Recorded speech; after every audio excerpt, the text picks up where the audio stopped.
El 6 de junio de 1944, a primera hora de la mañana, comenzó la mayor invasión anfibia de la historia. Más de 150.000 soldados aliados, en su mayoría estadounidenses, británicos y canadienses, desembarcaron en Normandía enfrentando una feroz resistencia alemana. Esta maniobra, denominada Operación Neptuno, era la primera fase del plan estratégico Overlord, cuyo objetivo final era la caída del Tercer Reich. Durante 4 años, Hitler había fortificado la costa francesa con búnkeres, alambradas y minas, convencido de que el ataque se produciría en Calais. Sin embargo, los aliados optaron por Normandía, sorprendiendo a las tropas alemanas. Pese a las intensas bajas sufridas en playas como Omaha, lograron avanzar tierra adentro. Este desembarco fue clave en la Segunda Guerra Mundial. Tras haber expulsado a los nazis del norte de África y el sur de Italia, los aliados necesitaban abrir un nuevo frente en Europa Occidental. Con la conquista de Normandía, Alemania quedó atrapada entre los soviéticos en el este y las fuerzas aliadas en el oeste. Aquel día marcó el principio del fin para Hitler. ¿Cómo se vivieron las masacres en las playas de Normandía y qué tan brutal fue la resistencia alemana?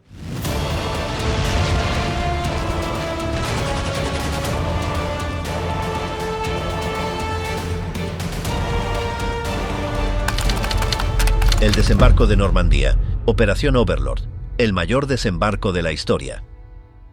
Desde la desastrosa evacuación del ejército británico en Dunkerque y la rendición de Francia en el verano de 1940, Alemania tomó el control absoluto de Europa Occidental. Durante años, cualquier intento de los aliados por recuperar el territorio fue imposible. Sin embargo, en 1944 la situación dio un giro drástico. Las tropas del eje retrocedían en todos los frentes. Tanto el Tercer Reich, en su lucha contra la Unión Soviética, como Japón en la Guerra del Pacífico, sufrían constantes derrotas. Ante esta panorama, Estados Unidos, Reino Unido y Canadá decidieron que era el momento de regresar al continente y abrir un nuevo frente de combate. El primer planteamiento de invadir Europa Occidental surgió en 1942, pero fue descartado por la falta de recursos y el fracaso del ejército canadiense en Dieppe. En su lugar, los aliados optaron por atacar el norte de África en la Operación Torch y posteriormente la isla de Sicilia con la Operación Husky. Un año más tarde, en la Conferencia de Quebec de 1943, el presidente estadounidense Franklin D. Roosevelt y el primer ministro británico Winston Churchill acordaron desembarcar en Francia. Sin embargo, antes de dar ese paso, priorizaron una invasión en el sur de Italia, lo que llevó a que ese país rompiera su alianza con Alemania. Finalmente, en noviembre de 1943, Roosevelt y Churchill se reunieron con Joseph Stalin y confirmaron el lanzamiento del tan esperado Segundo Frente, que aliviaría la presión sobre el Ejército Rojo en el este.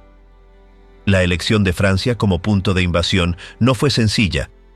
Churchill prefería desembarcar en los Balcanes, específicamente en Yugoslavia o Istria, para unir sus tropas con los partisanos de Josip Tito y avanzar hacia Alemania, evitando así la expansión del comunismo en Europa Central. Sin embargo, Roosevelt, cuyo país lideraba la ofensiva, insistió en que el desembarco debía realizarse en la costa atlántica francesa. Sin otra opción, Churchill se enfocó en elegir el lugar exacto para la invasión, explorando opciones desde Noruega hasta España. El almirante británico Lord Louis Mountbatten dirigió el análisis y descartó varias ubicaciones. El paso de Calais, por ser demasiado obvio, Holanda por sus canales, Escandinavia por el hielo, Bélgica por las fuertes corrientes marinas y Bretaña por la falta de puertos adecuados. Tras evaluar todas las opciones, solo quedaron 2 posibles zonas: Alta Normandía, entre Dieppe y El Havre, y Baja Normandía, entre Cherburgo y Caen. Finalmente, los aliados optaron por la segunda. El plan, bautizado como Operación Overlord, fue puesto en manos del general estadounidense Dwight D. Eisenhower, comandante en jefe de la Fuerza Expedicionaria Aliada. Conocido como Ike, este militar de 54 años instaló su cuartel en Southwick House, Portsmouth, y reunió a su equipo de mando. el mariscal Arthur Tether como vicecomandante, Bernard Montgomery al frente de las fuerzas terrestres, el almirante Bertram Ramsay a cargo de la armada y el mariscal Lake Mallory liderando la aviación. La estrategia se dividió en dos operaciones: la Operación Neptune, centrada en la invasión marítima, y la Operación Fortitude, encargada de las maniobras aéreas. En cuanto a las fuerzas terrestres, quedaron organizadas bajo el 21º Grupo de Ejércitos.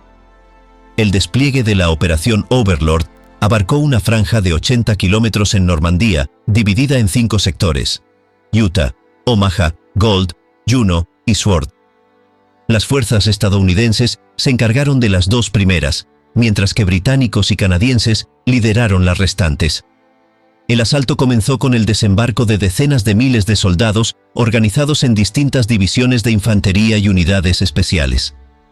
Junto a ellos, las fuerzas aerotransportadas realizaron saltos estratégicos durante la madrugada, asegurando puntos clave como puentes y carreteras. En el aire, miles de aviones de combate, transporte y bombardeo ofrecieron apoyo, mientras que en el mar, casi 7.000 embarcaciones conformaban la imponente flota aliada. Para sostener la invasión, se construyeron innovaciones logísticas, como puertos flotantes y un oleoducto submarino que transportaba combustible desde Inglaterra a Francia. Toda esta operación, que involucró a millones de soldados y toneladas de equipamiento, tuvo como epicentro los puertos y bases militares británicas, donde las tropas se concentraron en absoluto secreto.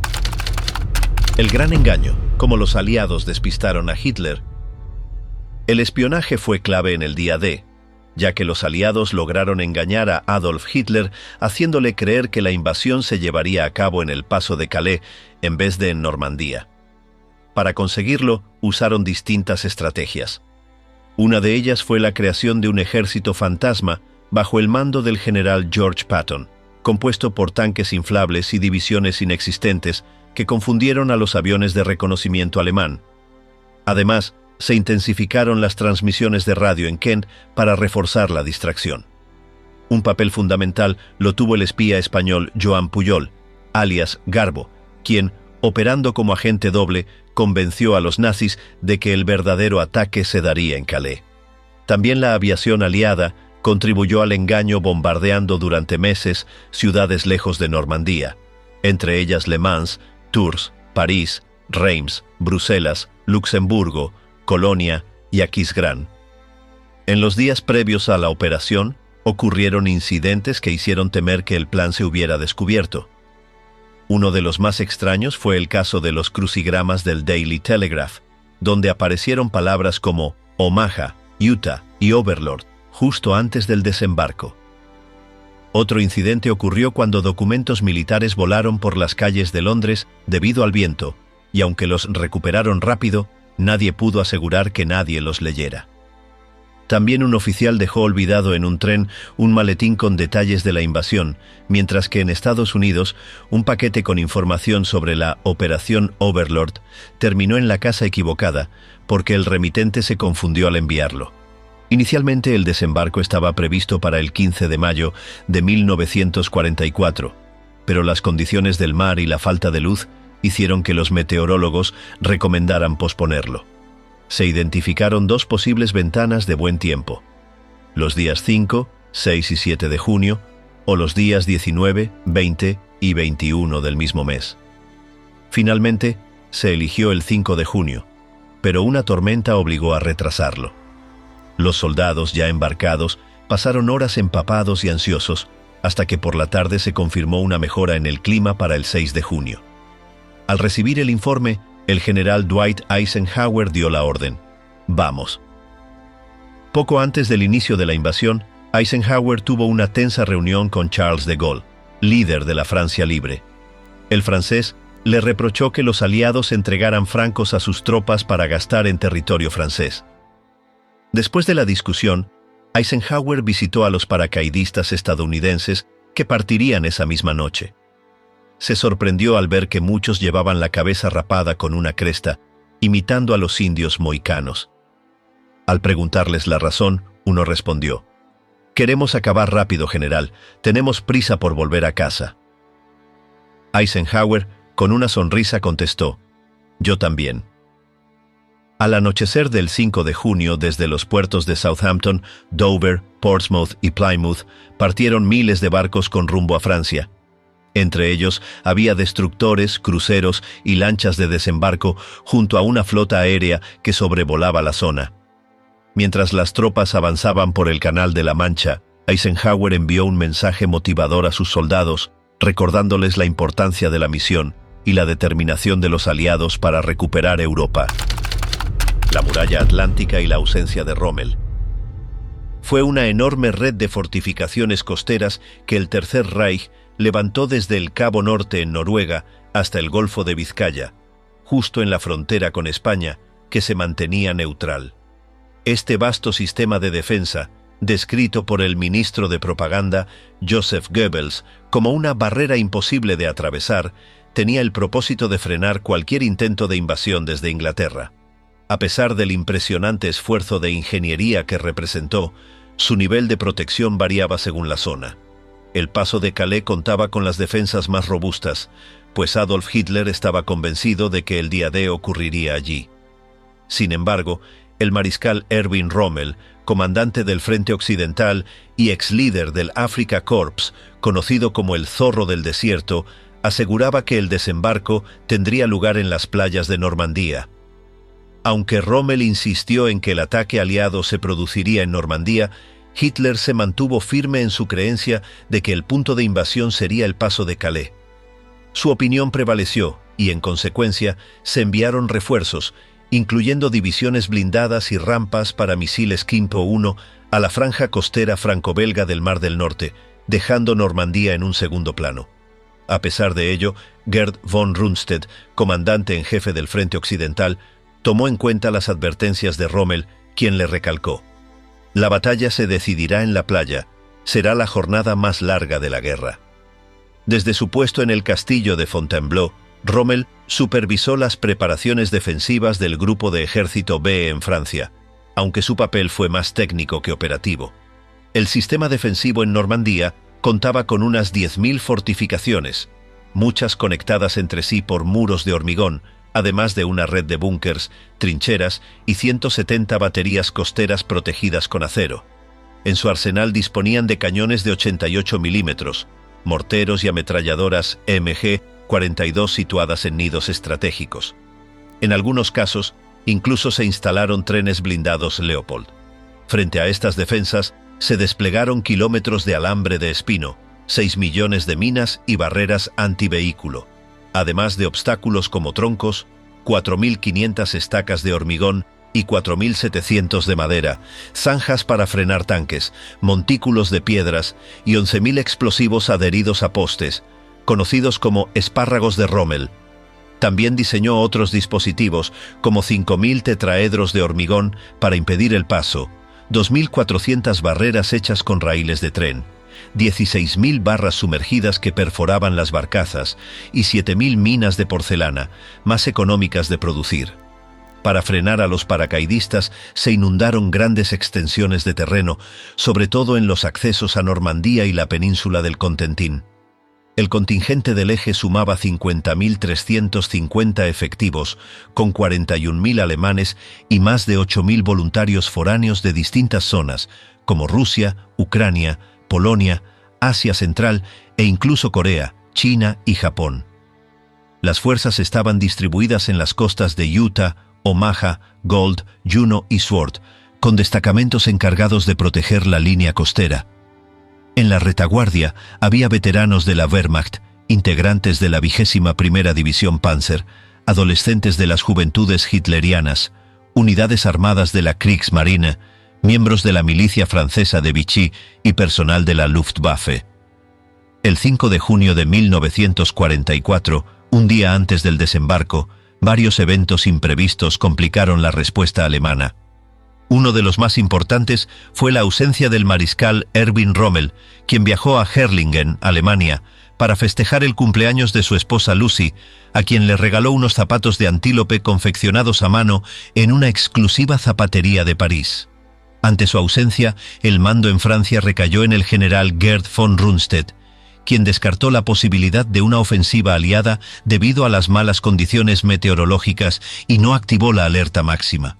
La Luftwaffe tampoco intensificó la vigilancia aérea y redujo su presencia en la región, pasando de 140 aeronaves a solo 36, ya que días antes la mayoría habían sido enviadas al frente soviético. Al mismo tiempo, la inteligencia militar, dirigida por el almirante Wilhelm Canaris, ignoró advertencias clave enviadas por la resistencia francesa. Durante la noche, los guerrilleros transmitieron a Londres un mensaje cifrado con versos del poeta Paul Verlaine. Los largos sollozos de los violines de otoño hieren mi corazón con languidez monótona.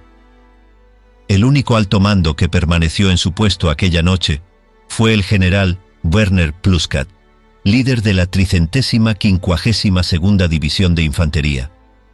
Desde su posición, en compañía de su perro y algunos soldados, observó la costa de Omaha, el sector donde la Operación Overlord tendría su golpe más fuerte. La noche del día D. Operaciones aéreas y el control de los puentes. A las 003 del 6 de junio de 1944, 5 planeadores británicos Horsa, arrastrados por bombarderos Lancaster, se soltaron en pleno vuelo sobre el canal de Caen, cerca de la desembocadura del río Orne. Descendieron con rapidez, sin ser detectados por los guardias alemanes, y aterrizaron entre 20 y 40 metros del puente Pegasus. Al tocar tierra, los comandos de la 22ª Compañía Autónoma Paracaidista, liderados por el comandante John Howard, salieron de inmediato y tomaron la estructura por sorpresa. En el primer enfrentamiento, un centinela alemán y el teniente británico Herman Broderich cayeron abatidos, convirtiéndose en las primeras bajas del día D. El tiroteo en la pasarela duró menos de un minuto. Los comandos aseguraron el puente, neutralizaron a la guarnición enemiga y establecieron su base en el Café Gondré, la primera casa liberada en Francia. Al mismo tiempo, otros 3 planeadores aterrizaron a 200 metros y capturaron el mecanismo giratorio del puente de Ranville, sufriendo 16 bajas, entre ellos 2 muertos y 14 heridos. Con el control del puente Pegasus, los británicos solo debían resistir hasta ser relevados por las tropas que desembarcarían en Shore Beach por la mañana. Sobre las 00:10, paracaidistas estadounidenses saltaron sobre la península del Contentin para preparar el aterrizaje de las divisiones aerotransportadas. En paralelo, tropas británicas hicieron lo mismo cerca del río Orne para recibir refuerzos. Mientras tanto, bombarderos Lancaster golpearon posiciones alemanas desde Cherburgo hasta Caen, que recibió más de 11.000 toneladas de explosivos, causando miles de muertes y una destrucción masiva. Dentro de Francia, la resistencia entró en acción saboteando comunicaciones y vías férreas, lo que provocó el descarrilamiento de varios trenes enemigos. Pasada la medianoche, 822 aviones C-47 Dakota y 520 planeadores Horsa partieron de Gran Bretaña con 13.100 paracaidistas, 14 cañones de 75 milímetros y casi 400 toneladas de suministros. En un intento de confundir a los alemanes, 40 bombarderos lanzaron 450 muñecos de goma con explosivos en paracaídas mientras comandos con altavoces simulaban combates. La distracción surtió efecto y las fuerzas alemanas enviaron refuerzos a esa zona, debilitando su defensa en los puntos clave del desembarco. A la 1:20 de la madrugada, aviones con paracaidistas de las divisiones 82ª y 101ª cruzaron el cielo sobre la península del Contentin. En cuanto fueron detectados, los reflectores iluminaron el aire y las baterías antiaéreas alemanas abrieron fuego sin piedad. El ataque provocó una masacre. Múltiples C-47 Dakota fueron alcanzados y estallaron en pleno vuelo, lanzando a los soldados al vacío. Otros, atrapados en las aeronaves en llamas, cayeron junto con los restos de sus aparatos. Para evitar más pérdidas, los mandos ordenaron el salto con un grito de ¡Go, go! Cargados con 40 kilos de equipo y una bolsa extra de 25 kilos con material para señalizar, miles se lanzaron al vacío. Sin embargo, muchos no sobrevivieron. Algunos fueron abatidos mientras descendían, otros se estrellaron por fallos en los paracaídas. Una vez en tierra, la pesadilla continuó. Los alemanes, ya alertados, dispararon a los que lograron aterrizar. Otros fallecieron al caer en pantanos y ahogarse, mientras algunos quedaron atrapados en árboles y tejados. Los planeadores tampoco corrieron mejor suerte. Varios se precipitaron a zonas inundadas y otros se estrellaron, dejando a sus ocupantes desorientados. La confusión era total. Nadie sabía su posición exacta y la dispersión era enorme. Para comunicarse en la oscuridad, los estadounidenses llevaban un silbato que imitaba el sonido de una rana, pero los alemanes capturaron uno y lo usaron para atraer a los soldados hacia emboscadas. Durante esa noche fatídica, 42 transportes C-47 Dakota fueron derribados y 159 regresaron dañados a Inglaterra. Los planeadores Horsa también sufrieron numerosas bajas, incluido el general Don Pratt, quien murió en un accidente cerca de Heysville. Algunas misiones resultaron catastróficas, como el intento de tomar los puentes de Leport, donde de 575 soldados, 168 fueron bajas, con 93 muertos y 75 hechos prisioneros. En Neuville-au-Plan, 2 compañías lograron tomar el lugar por unas horas, pero un contraataque alemán las obligó a retirarse, dejando 28 muertos. Otro caso fue el de Saint-Côme, donde el único superviviente, el cabo Joseph Bairle, cayó sobre una iglesia, fue capturado y meses después escapó de un campo de prisioneros para unirse al Ejército Rojo. A pesar de la dispersión, algunos grupos cumplieron su misión, como los 150 que aseguraron la esclusa de la Barquette o quienes tomaron Chef-du-Pont y la batería abandonada en San Martín de Barreville. Solo un 10% de los paracaidistas cayó en la zona prevista. Los demás aterrizaron a entre 8 y 40 kilómetros del objetivo. De todos ellos, solo 44 volvieron a Inglaterra, 35 por heridas y 9 por deserción. Uno de los episodios más dramáticos ocurrió en Sainte-Mère-Église, donde un incendio iluminó la zona justo cuando la Compañía F de la 82ª División descendía. Los alemanes, en alerta, dispararon sin cesar, eliminando a casi todos. Algunos quedaron colgados de árboles o edificios, uno murió calcinado y otro resbaló del techo de una iglesia. Solo el soldado John Steele sobrevivió haciéndose pasar por muerto mientras colgaba del campanario, aunque el repique constante de las campanas lo dejó parcialmente sordo. La 6ª División Aerotransportada tuvo una experiencia distinta. Con 8.000 soldados y 355 planeadores Horsa, su misión era destruir los puentes del este de Normandía para evitar un contraataque enemigo. Los británicos cumplieron con éxito su tarea. Volaron el puente de Bures tras eliminar 6 vehículos blindados con lanzagranadas Piat, y un pequeño grupo destruyó el puente de Troarn tras infiltrarse con un jeep en las líneas enemigas. Los canadienses, a pesar de numerosas bajas, lograron derribar los puentes de Barraville y Robehome en el río Divet. Hacia las 3 de la madrugada, los últimos paracaidistas tocaron tierra mientras la aviación aliada bombardeaba sin descanso las rutas ferroviarias y centros de comunicación en Normandía. La alarma ya había sido dada en Saint-Lô, pero ni en París ni en Berlín se reaccionó a tiempo. Mientras tanto, la flota aliada se encontraba entre 11 y 15 millas náuticas de la costa, con las tropas embarcando en lanchas de desembarco. En paralelo, un pelotón liderado por el sargento John Sanders desembarcó en el islote de Saint-Marcouf. Aunque lograron tomar el terreno, sufrieron 19 bajas, incluyendo 2 muertos por minas y trampas explosivas. Asalto a Merville y el desembarco en Utah. Cuando el reloj marcaba las 3:35 de la madrugada, soldados de la 716ª División Alemana lograron ubicar finalmente a las tropas británicas del comandante John Howard en el puente Pegasus, sobre el río Orne. La alerta llegó rápidamente a un destacamento cercano de la 21ª División Panzer, que envió una columna de blindados para hacerles frente. Sin embargo, al llegar al punto de conflicto, el avance se detuvo abruptamente cuando uno de los tanques fue alcanzado por un arma anticarro Piat, disparada por los británicos. Este impacto provocó que los alemanes retrocedieran, convencidos de que el enemigo contaba con una fuerza muy superior. Para empeorar la situación, los británicos habían capturado un cañón de 50 milímetros del propio ejército germano, y lo usaron contra ellos. Mientras tanto, a unos kilómetros del río Orne, los paracaidistas británicos de la Sexta División Aerotransportada tomaban el control de Reinville alrededor de las 3:50. Tras eliminar a los últimos soldados alemanes, aseguraron la zona y despejaron los campos cercanos, retirando explosivos y estacas de madera para garantizar la llegada de refuerzos por aire con la luz del día. Uno de los mayores logros de la Sexta División Aerotransportada fue la toma de la batería de Merville.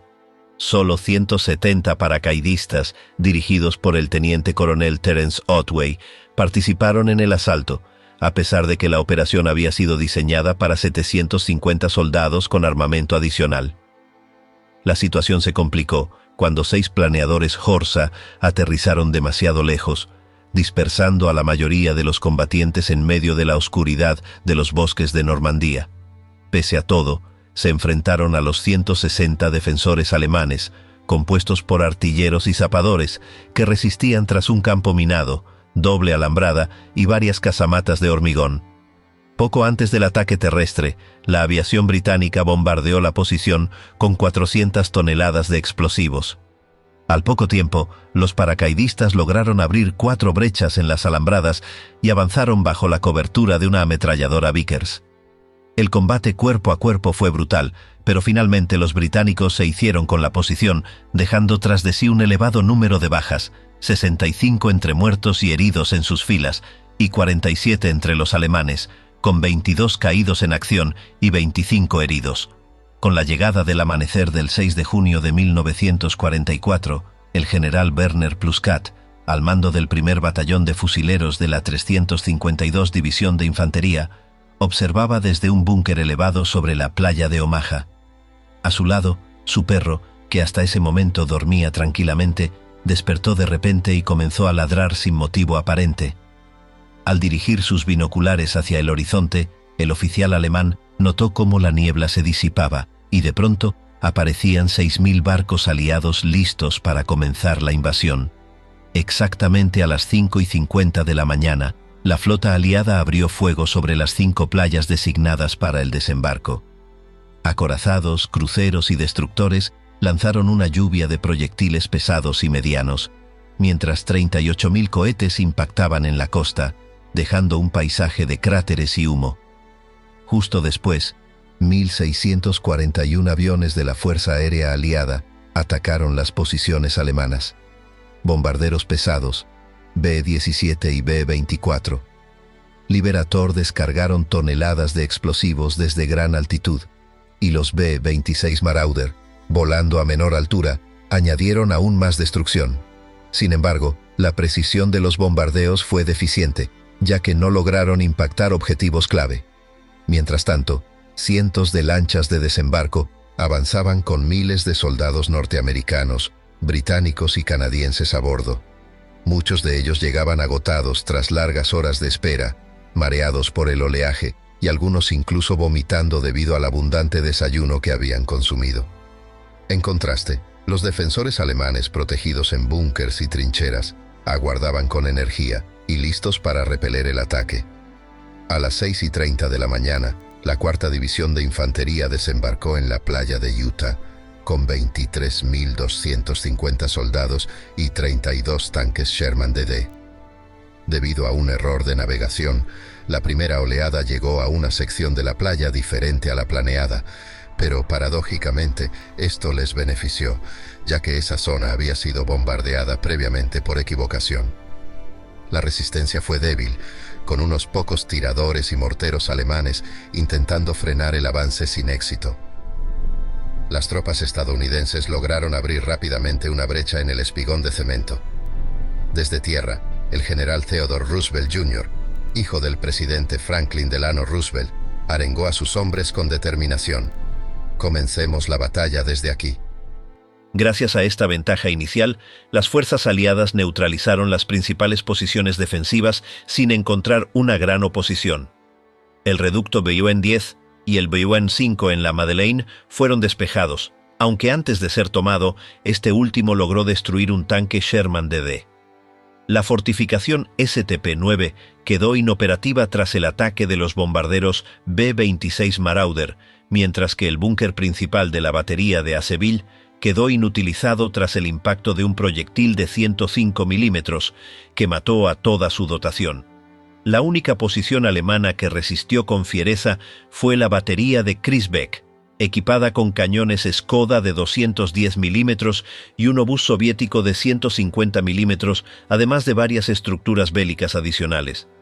A pesar del intenso bombardeo naval de los acorazados USS Nevada, USS Arkansas y USS Texas, junto con el ataque aéreo de 150 B-17 y B-24, solo 3 cañones fueron destruidos.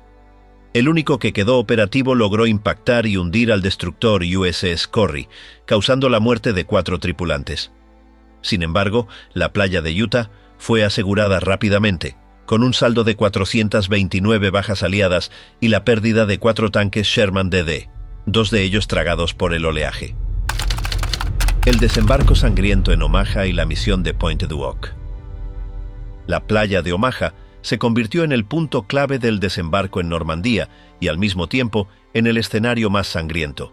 Antes de la llegada de las tropas, la flota estadounidense lanzó un bombardeo preliminar con 20 buques de guerra, incluyendo los acorazados USS Texas y USS Arkansas, además de cruceros y destructores. Minutos después, 9 embarcaciones equipadas con lanzacohetes dispararon más de 1000 proyectiles de 127 milímetros desde una distancia de 4.500 metros. Sin embargo, el ataque no alcanzó los objetivos.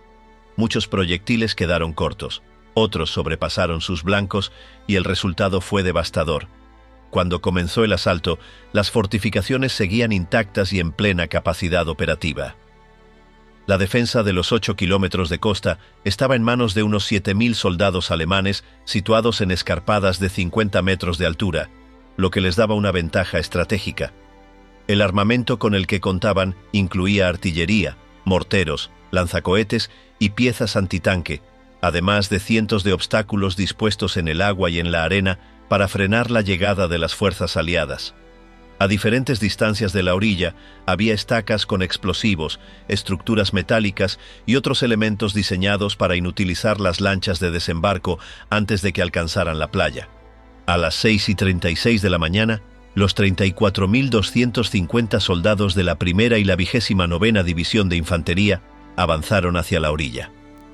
Desde antes de llegar, las baterías alemanas abrieron fuego y destruyeron varias embarcaciones en pleno Canal de la Mancha.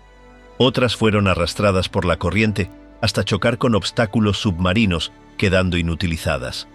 Los transportes que lograron alcanzar la playa abrieron sus rampas y en ese instante se desató el horror. Algunos soldados, al saltar al agua, fueron hundidos por el peso de sus mochilas y murieron ahogados. Otros cayeron bajo el fuego enemigo antes de dar un solo paso. Las lanchas de desembarco se convirtieron en trampas mortales, con los hombres atrapados dentro, mientras las ametralladoras alemanas los diezmaban. Las tropas que lograron salir se vieron obligadas a avanzar a través de un campo minado de explosiones y disparos. En los primeros minutos, muchas unidades quedaron prácticamente aniquiladas. En el sector de Mont-les-Moulins, la totalidad de los oficiales y suboficiales del 116º Regimiento fueron abatidos en cuestión de minutos. De los 29 tanques Sherman DD que debían proporcionar apoyo, solo 2 lograron llegar a la orilla, aunque quedaron inmovilizados antes de poder intervenir en la batalla. Con bajas que en algunos sectores superaron el 75%, los supervivientes tuvieron que cavar agujeros en la arena y buscar refugio tras cualquier obstáculo que ofreciera una mínima protección. El desembarco en Omaha, en ese momento, parecía condenado al fracaso. Mientras tanto, entre Utah y Omaha, un grupo de 255 Rangers desembarcó en los acantilados de Pointe du Hoc a las 7:10. Su misión era tomar el control de la posición alemana, donde se creía que había 6 cañones de 155 milímetros protegidos por búnkers y nidos de ametralladoras. El USS Texas y la aviación habían intentado debilitar las defensas con un intenso bombardeo, pero, una vez más, la artillería enemiga seguía intacta. Desde lo alto de los acantilados, los alemanes tenían una visión clara del asalto y disparaban sin cesar contra los soldados atrapados en la playa. Los Rangers, equipados con ganchos de escalada y cuerdas lanzadas con garfios, comenzaron a trepar por las paredes de roca. Algunas cuerdas fueron cortadas por los alemanes, haciendo que los soldados se desplomaran al vacío. Otros fueron abatidos en plena ascensión. A pesar de las pérdidas, con el apoyo del destructor USS Satterlee, consiguieron llegar a la cima tras un agotador esfuerzo de 40 minutos. Allí, combatieron cuerpo a cuerpo en las trincheras y despejaron los búnkers hasta obligar a los defensores a retirarse. Sin embargo, al inspeccionar la zona, descubrieron que los cañones no estaban allí. Los alemanes los habían retirado previamente y trasladado hacia el interior de Normandía. El sacrificio de 135 Rangers en la escalada había sido en vano. Más tarde, durante un reconocimiento, el brigada Leonard Lommel y el sargento Jack Kuhn encontraron las piezas de artillería abandonadas a 600 metros. Sin dudarlo, arrojaron granadas en sus tubos y las inutilizaron, asegurando así que no pudieran ser usadas contra las fuerzas aliadas. El asalto de Goldie Juno, fuego y resistencia. A las 7:25, las tropas británicas entraron en combate en la playa Gold.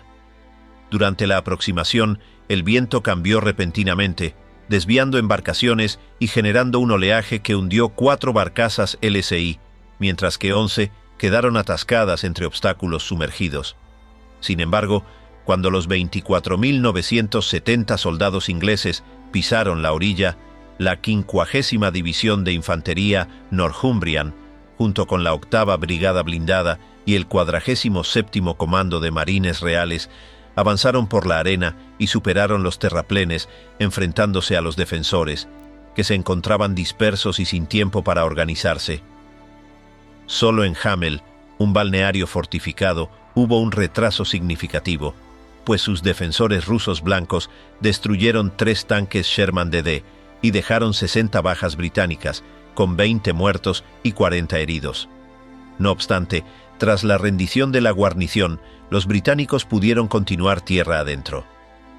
En otro punto de la costa, un cañón de 88 milímetros oculto en la posición King logró impactar a varios blindados de los dragones reales, pero terminó destruido cuando 3 Churchill lo atacaron.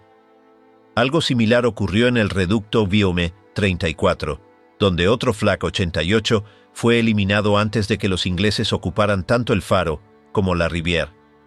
Durante estos combates, capturaron a 30 soldados alemanes, aunque perdieron 90 hombres, con 30 muertos y 60 heridos, además de varios vehículos blindados. Unas horas más tarde, el sargento primero Stanley Hollis irrumpió en la campiña normanda y al llegar a Villa Palangana, lanzó una granada dentro de un búnker, eliminando a quienes estaban dentro. Luego, armado con una metralleta Sten, limpió las trincheras cercanas, asegurando el control total de la playa Gold, hazaña por la que recibió la Cruz Victoria. A las 7:35, los canadienses desembarcaron en la playa Juno. Con 21.400 hombres de la Tercera División de Infantería, enfrentaron una fuerte resistencia, ya que el bombardeo previo apenas había logrado dañar un 14% de las fortificaciones enemigas. La zona estaba defendida por la 716ª División Alemana y unidades rusas blancas que disponían de artillería, morteros y ametralladoras. Durante el desembarco, muchas embarcaciones impactaron contra minas ocultas en los arrecifes, provocando una masacre. De las 24 barcazas de la primera oleada, 20 se hundieron en aguas profundas antes de tocar la playa. Ya en tierra, los canadienses vivieron uno de los combates más intensos del día D, solo superado en brutalidad por la batalla en la playa Omaha. En Courcelles, la lucha fue encarnizada, con pérdidas superiores al 40% de los efectivos originales. En algunos casos, como la compañía D, de 180 hombres, solo 49 quedaron en pie. La situación empeoró cuando 2 cazas alemanes, Messerschmitt Bf-109, aparecieron a baja altitud, disparando contra las tropas y destruyendo varios vehículos. A pesar de todo, Los soldados lograron abrirse paso cuando el teniente Bill Grayson inutilizó un búnker con una granada y junto a su unidad capturó a 35 enemigos, permitiendo finalmente la salida de la playa. Tras este logro, los aliados lograron tomar Courcelles, expulsando a los soldados alemanes de las barricadas. También se aseguraron el control de Meauvence y Vernières, esta última ocupada por el batallón de fusileros Queen's Own Rifles. Sin embargo, la resistencia fue mucho más fuerte en el reducto WN-27, donde los defensores lograron destruir 4 tanques, 2 Sherman DD y 2 Churchill, antes de ser neutralizados, y una ametralladora abatió un cazabombardero P-47 Thunderbolt.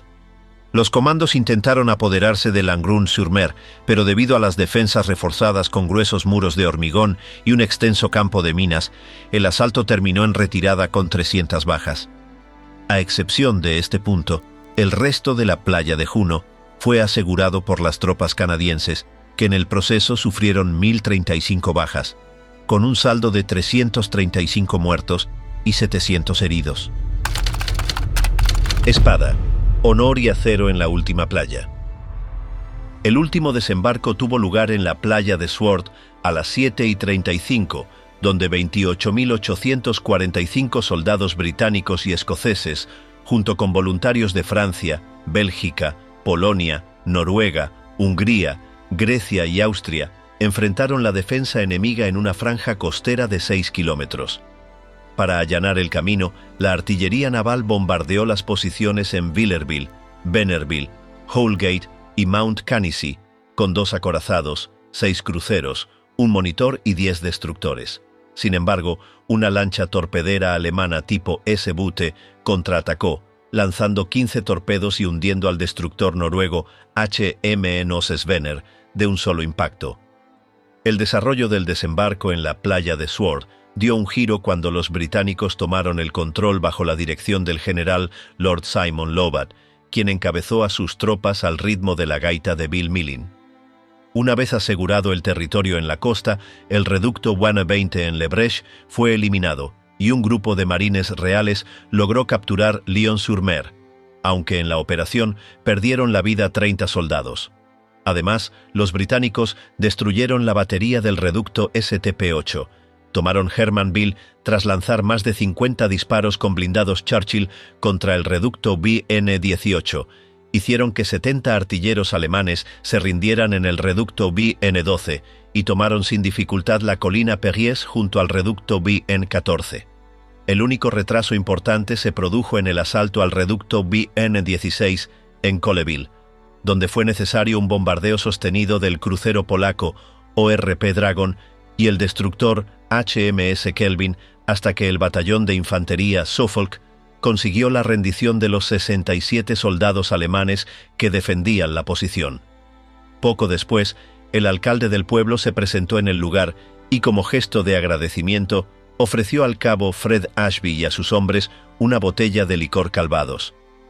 Así terminó la batalla por la playa de Sword, con un saldo de 520 bajas para los británicos y sus aliados, incluyendo 120 muertos y 400 heridos, además de la pérdida de 17 tanques Sherman DD. A pesar del éxito, el desembarco del equipo pesado sufrió demoras debido a la gran cantidad de obstáculos submarinos, lo que provocó un atasco de material en la orilla. Mientras tanto, alrededor de las 8 de la mañana, Adolf Hitler despertó y recibió la noticia de la invasión en Normandía. De inmediato convocó una reunión urgente con el alto mando alemán, donde los generales Wilhelm von Keitel y Alfred Jodl le informaron de la situación en el frente. Lejos de alarmarse, mostró confianza en el desarrollo del combate y ordenó movilizar la 21ª División Panzer, afirmando: «Por fin los tenemos en el continente, ahora podremos destruirles». A las 9 horas, el régimen nazi transmitió por radio el anuncio de la invasión a la población alemana. 10 minutos más tarde, el gobierno de Estados Unidos y el primer ministro Winston Churchill hicieron lo propio, informando a sus ciudadanos en Washington y Londres, mientras en la capital británica una multitud se reunía frente al monumento del cenotaf, erigido en memoria de los caídos en la Primera Guerra Mundial. el Nido número 62 y la Bestia de Omaha. 12.000 disparos en el infierno de Normandía. En la playa de Omaha, la situación era un completo desastre comparado con lo que ocurría en otras zonas del desembarco en Normandía. Los estadounidenses no lograron tomar los puntos clave y apenas aseguraron unos pocos secundarios. Uno de ellos fue el promontorio Pointe du Raz de la Percée, que cayó en sus manos tras una brutal lucha en la que de los 64 soldados enviados, solo sobrevivieron 29. Otro punto fue el reducto BON 65, neutralizado tras el impacto directo de un semioruga antiaéreo Half-Track M3, mientras que el reducto BON 61 quedó destruido junto con sus dos cañones cuando un tanque Sherman DD logró acertar de lleno, aunque antes de eso, sus artilleros habían logrado destruir 4 blindados enemigos en la orilla. A pesar de estos pequeños avances y la apertura de una estrecha vía en Saint-Laurent, el panorama general era desolador. En el sector Issy, 2 compañías cayeron por completo al desembarcar accidentalmente frente a las posiciones fortificadas, BON 67 y WN 68. Sin embargo, el peor episodio ocurrió en el sector Dog Green, cerca de Vierville, donde la diferencia de pérdidas fue brutal. 600 estadounidenses murieron frente a apenas 54 defensores alemanes, quienes contaban con la ventaja de estar bien protegidos detrás de fortificaciones de concreto en los reductos WN 72 y WN 73, además de un viejo hotel reforzado como punto de resistencia. El punto más crítico de toda la batalla en Omaha fue el asalto al reducto WN 62, donde el primer ejército estadounidense enfrentó una de sus pruebas más duras en la invasión. En un principio, la posición estaba defendida por solo 31 soldados bajo las órdenes del teniente Bernhard Frerking. Sin embargo, contaban con una poderosa línea de defensa que incluía 2 cañones de 75 milímetros, otros 2 de 50, morteros, ametralladoras pesadas y fortines equipados con lanzallamas. Desde antes de tocar tierra, los atacantes ya sufrían enormes bajas. La artillería enemiga destruyó 12 de las 13 lanchas de la primera oleada, lo que obligó a muchos a lanzarse al agua y recorrer a pie casi 50 metros hasta la orilla. Una vez allí, los obstáculos eran abrumadores. 150 metros de arena expuesta, trampas explosivas, alambradas, zanjas llenas de barro, estacas con minas y un muro de 3 metros bloqueando el avance. El resultado fue un baño de sangre, con la mayor parte de los vehículos inutilizados y 58 de los 78 camiones y jeeps destruidos. El único apoyo efectivo vino de los destructores en el mar, cuyos cañones consiguieron dañar uno de los búnkers con 36 impactos directos. Entre los que presenciaron el horror estaba Robert Capa, el fotógrafo que casi pierde la vida en medio del caos, pero que logró capturar 11 imágenes de aquel infierno antes de ser evacuado de urgencia. No obstante, el personaje más temido de aquel día fue el cabo alemán Heinrich Severloh, quien, parapetado en el Nido número 62, disparó 12.000 proyectiles con su ametralladora MG-42, causando cientos de bajas antes de quedarse sin munición y ser capturado. Su letal eficacia le valió un número que quedaría marcado en la historia: la Bestia de Omaha. Mientras tanto, en Omaha Beach, la situación era un auténtico desastre en comparación con el resto de Normandía. No se lograron los principales objetivos y apenas unos cuantos secundarios, como el promontorio Pointe du Raz de la Percée, que fue asegurado por las tropas estadounidenses a costa de 35 de los 64 hombres que participaron en el asalto. También cayó el reducto BON 65, destruido tras el impacto directo de un semioruga antiaéreo Half-Track M3, y el BON 61, cuyos 2 cañones fueron aniquilados por el disparo de uno de los pocos tanques Sherman DD disponibles, aunque su dotación había destruido previamente 4 blindados enemigos en la orilla. Más allá de estos casos aislados y de una pequeña apertura en Saint-Laurent, el avance fue un auténtico calvario. En el sector Issy, por error, desembarcaron 2 compañías justo frente a las posiciones alemanas de WN 67 y WN 68, donde fueron completamente masacradas.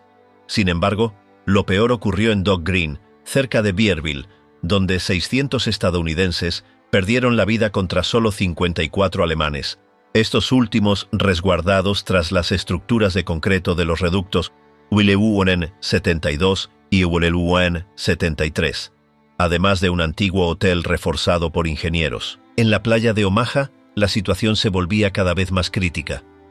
Desde el bosque de Brecourt, ubicado a pocos kilómetros de la costa, los alemanes lanzaban fuego con una batería de 4 cañones de 105 milímetros, causando numerosas bajas entre las tropas estadounidenses. Afortunadamente, un grupo de 30 paracaidistas de la 101ª División Aerotransportada, bajo el mando de Richard Winters y pertenecientes a la compañía Easy, sorprendió por la retaguardia a los 50 artilleros germanos que defendían el sitio con 2 ametralladoras MG-42. Contra todo pronóstico, lograron eliminar los cañones tras un asalto exitoso, causando 20 bajas enemigas y capturando a 12 soldados. Los estadounidenses, en cambio, solo sufrieron 6 bajas, con 4 muertos y 2 heridos. Este ataque, que se convirtió en un referente en academias militares, no fue el único golpe a las defensas alemanas. En Holdy, una batería similar de 4 cañones fue neutralizada cuando un grupo de 32 paracaidistas aprovechó la confusión provocada por la explosión de un depósito de municiones. En el combate, 15 alemanes murieron y 30 fueron tomados como prisioneros, dejando solo 15 soldados para huir.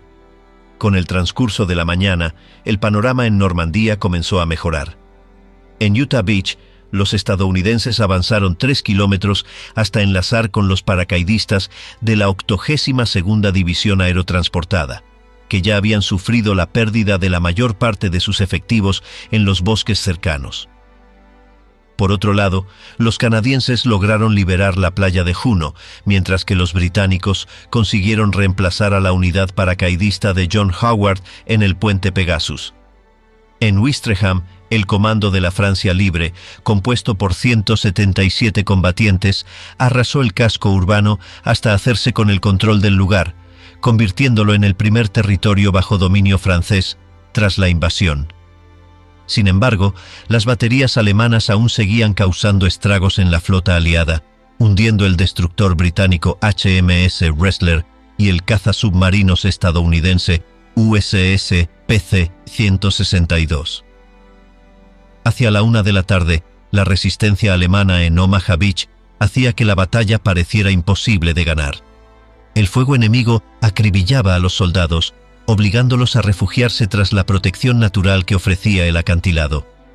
Ni los cazabombarderos P-51 Mustang ni los disparos de los barcos de la flota lograban debilitar las defensas alemanas, protegidas en fortificaciones casi impenetrables. Ante este escenario, el general Omar Bradley consideró seriamente retirar las tropas, lo que habría significado el fracaso del día D. Pero en la arena aún quedaba un hombre que no estaba dispuesto a rendirse. El general Norman Cotta, el único oficial de alto rango con vida en el sector Dog Green de Vierville, se dirigió a sus soldados con una frase que marcaría la historia. Aquí solo hay 2 tipos de hombres: los que ya están muertos y los que están por morir. Animados por estas palabras, los soldados estadounidenses recogieron toda la dinamita y explosivos que pudieron encontrar entre las dunas. Aunque muchos fueron abatidos por los francotiradores enemigos, lograron reunir 500 kilogramos de C4 que colocaron en la base del muro de la muralla atlántica.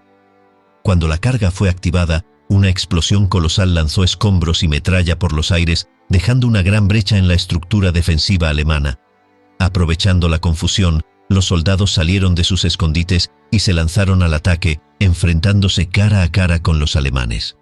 En medio del combate cuerpo a cuerpo, las bayonetas y los lanzallamas hicieron estragos en las filas enemigas. En menos de una hora, las tropas estadounidenses lograron conquistar la muralla atlántica e izaron su bandera en lo más alto, sellando así una victoria crucial en el desembarco de Normandía. La masacre. A las 2 de la tarde del 6 de junio de 1944, los últimos disparos en Omaha Beach marcaron el cierre del desembarco en Normandía y el inicio de la invasión de Francia. La batalla, que arrancó pasada la medianoche, se extendió por casi 14 horas. Sorprendentemente, la barrera defensiva que los alemanes habían tardado 4 años en construir cayó en menos de un día. Las fuerzas aliadas registraron alrededor de 12.000 bajas entre muertos, heridos y prisioneros. De ese total, Estados Unidos sufrió aproximadamente 6.000, Reino Unido cerca de 4.000, Canadá unas 987 y países aliados en menor medida, como Noruega con 32 y la Francia Libre con 12. En términos de equipo, las pérdidas fueron significativas: 34 tanques destruidos, 127 aviones derribados y casi 300 embarcaciones hundidas, entre ellas 3 destructores y múltiples lanchas de desembarco. Por el lado alemán, las pérdidas rondaron las 6.000 bajas, la mitad que sus oponentes, con 2.000 soldados caídos y 4.000 capturados. Paradójicamente, el país que más vidas perdió en el día D fue Francia, debido a los bombardeos aliados. En total, se estima que 10.000 civiles murieron y el doble resultó herido en los ataques sobre Normandía, la península del Cotentin y Caen. Con la toma de las playas, el esperado segundo frente quedó abierto. A partir de entonces, Alemania se vio obligada a combatir en 2 frentes, los soviéticos empujando desde el este y las fuerzas occidentales avanzando desde el oeste. Rommel, que había insistido a Hitler en reforzar Normandía en vez de Calais, tenía razón. Pronto el ejército alemán demostró no estar preparado para contener a los aliados, especialmente cuando la ofensiva del Ejército Rojo en Bielorrusia forzó a Alemania a repartir sus tropas por todo el continente. Esto aceleró el avance aliado y llevó a la caída de París en agosto de ese año. El 6 de junio de 1944 quedó marcado como uno de los días más decisivos del siglo XX. No solo aseguró el triunfo de los aliados, sino que estableció su presencia en Europa antes de que la Unión Soviética tomara más territorios. Sin embargo, el costo humano fue altísimo, con miles de soldados abatidos en las playas y paracaidistas que nunca tocaron tierra con vida. Por todo ello, el día D pasaría a la historia con el nombre que mejor lo define: el día más largo. Conclusión. El desembarco de Normandía fue uno de los eventos más determinantes de la Segunda Guerra Mundial. Lo que inició como una arriesgada invasión anfibia terminó marcando el principio del fin para el Tercer Reich. En solo 14 horas de batalla, los aliados lograron lo que parecía imposible: superar la muralla atlántica y establecer un punto de apoyo en Europa occidental. Sin embargo, el costo fue devastador: más de 12.000 bajas entre los invasores y una cifra similar entre los defensores alemanes evidenciaron la brutalidad del combate. A pesar del éxito militar, Normandía también se convirtió en un infierno para la población civil. Francia, paradójicamente, fue el país con más pérdidas humanas ese día, con al menos 10.000 civiles muertos por los bombardeos aliados. La masacre en Omaha Beach, la resistencia en las posiciones alemanas y la feroz defensa de los reductos fueron testigos de la crudeza del conflicto. El día D no solo definió el desenlace de la guerra, sino que también cambió la geopolítica del mundo. Con la caída de París en agosto de 1944 y el avance soviético desde el este, el destino de Alemania quedó sellado. Así, el día más largo quedó grabado en la historia como la jornada que dio inicio a la liberación de Europa.